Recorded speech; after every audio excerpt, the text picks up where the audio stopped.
Ayer hablé o anuncié que me pronunciaría sobre el tema de Perú un poquito más ampliamente, y es lo que pretendo hacer ahora. Perú es parte de nosotros, porque nosotros somos parte de América Latina, igual que Perú. Nosotros somos parte de esa historia criolla que conforman los pueblos latinoamericanos. No estamos ajenos a nada que ocurra en nuestro suelo, sea nuestro suelo isleño o sea nuestro suelo continental. Ya sabemos que en Perú hubo un destutanamiento, un golpe de Estado blando, con ese perfil del lawfare, como se llama hoy en día, a aquellos golpes de Estado que, si no son promovidos desde el Congreso mismo, son promovidos desde el ámbito judicial, sea por vía de procuradores, sea por vía de jueces, pero siempre ajeno a la voluntad popular.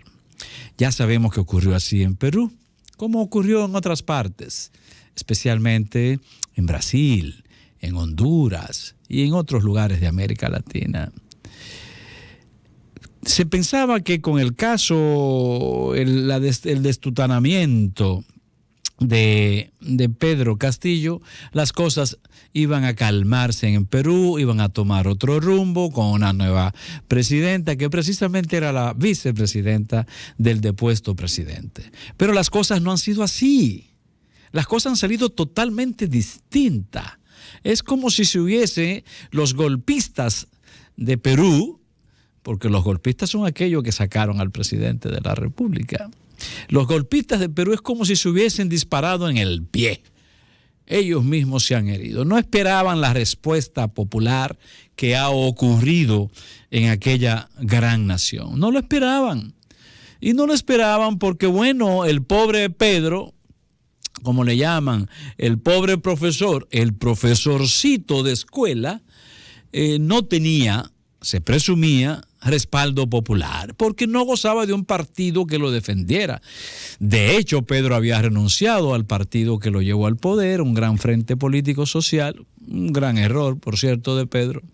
La misma vicepresidenta, que hoy funge como presidenta, había sido expulsada de esa coalición política. Es decir, los dos principales ejecutivos estaban prácticamente fuera de toda cobija política. Y ante el golpe, bueno, ¿quién va a proteger al pobre Pedro Castillo? Sin embargo, no ha sido así. Y no ha sido así porque la historia de Perú ha sido una historia convulsa. Perú es un país que ha atravesado durante decenas de años situaciones conflictivas fuertes, incluyendo una guerrilla relativamente fuerte durante decenas de años. Guerrilla que fue derrotada hace ya cerca de 15 años más o menos. Pero forma parte de la historia violenta de aquel país dentro del conflicto político que ha matizado continuamente la realidad de aquella nación. ¿Por qué entonces se movilizan hoy los pobladores, los ciudadanos, los pueblos de Perú? ¿Es solo por Pedro Castillo? No es solo por Pedro Castillo, aunque reivindican a su presidente, sino que están reclamando algo mayor, algo que no se esperaban los golpistas de derecha de aquella nación. Y es que están reclamando un nuevo orden jurídico político. Están reclamando la convocatoria de una asamblea constituyente para redefinir, reorientar el contenido político del Estado peruano, que ha sido un contenido político basado en una constitución fujimorista, una constitución basada en aberraciones que ha permitido lo que ha venido ocurriendo en Perú, que continuamente el Congreso se ocupa de conspirar, de obstaculizar e incluso de defenestar a los presidentes electos democráticamente. En Perú lo que está en juego es una nueva visión de democracia, porque ese sector que ha predominado en los regímenes que se ha dado Perú ha fomentado una corriente de democracia atrapada, democracia acorralada. Una democracia que ellos mismos proyectaban, reivindicaban, que ellos mismos se ocupaban de anunciar como la mejor expresión de la participación, pero que una vez son negados en las urnas, ese mismo sector que ha dominado la política nacional de Perú, que es el sector conservador y de derecha, se encarga luego de negar. Estamos frente a un Perú en donde quienes han gobernado fácticamente, mientras hablan de democracia, al mismo tiempo reniegan de ella, al mismo tiempo la patean una vez son derrotados por los pueblos. Qué manera de ser democrático. Y esa ha sido la naturaleza y la característica de las fuerzas conservadoras, ultraconservadoras y de derecha en América Latina. Jamás aceptan su derrota, aunque esté basado en sus propias normas, aunque esté basado en sus propias leyes, en sus normativas democráticas representativas. Finalmente se limpian de ellas. Finalmente se limpian de ellas. Y es de lo que está cansado el pueblo peruano, y por eso está demandando hoy. No es solo que repongan al presidente Castillo. De hecho, esa no es la principal demanda. Hay dos principales demandas en los reclamos de la población peruana, que se ha convertido en una población en un reclamo del pueblo peruano, que son: uno, convocatoria como ya lo dije, a una asamblea constituyente para redefinir las bases políticos legales de ese país. Y dos, la eliminación del Congreso. El pueblo está pidiendo que ese Congreso sea totalmente anulado, que sea cerrado. Eso es lo que está pidiendo el pueblo. Ese Congreso que derrocó a Castillo y que ha derrocado a otros presidentes. Entonces estamos ante un reclamo que marca historia.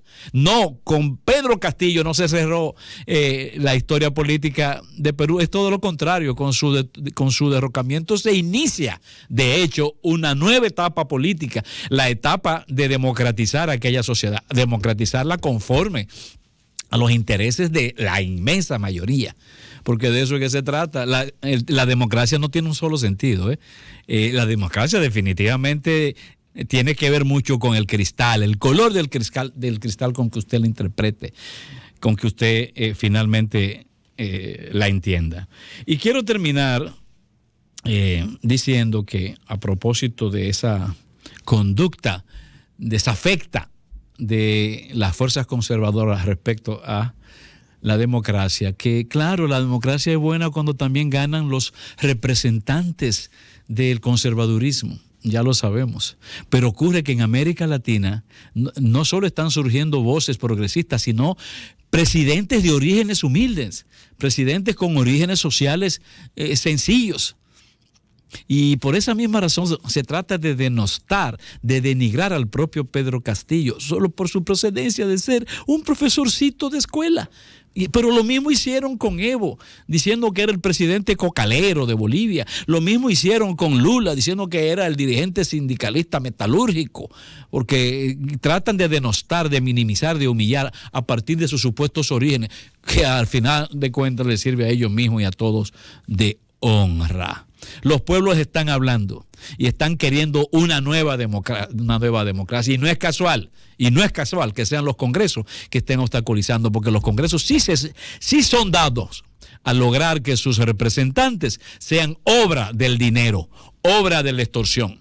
Pero eso no se logra tan fácilmente cuando los pueblos quieren una nueva orientación general nacional a partir de la presidencia de un país, y cuando tienen liderazgo político para la dirección del país a través de la presidencia. Es más difícil para los conservadores y para los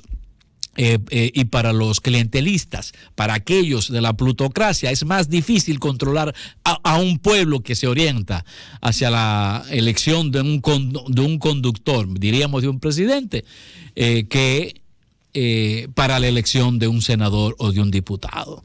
Esa es la razón. Concentran su dinero allí. La gran mayoría de esos congresos conservadores son la obra del chantaje del dinero. Sol 106.5, con la mayor variedad de contenido, información, entretenimiento e interacción en una sola estación. Cobertura total, disponible para ti en la radio y en las plataformas digitales. Somos Sol 106.5, la más interactiva.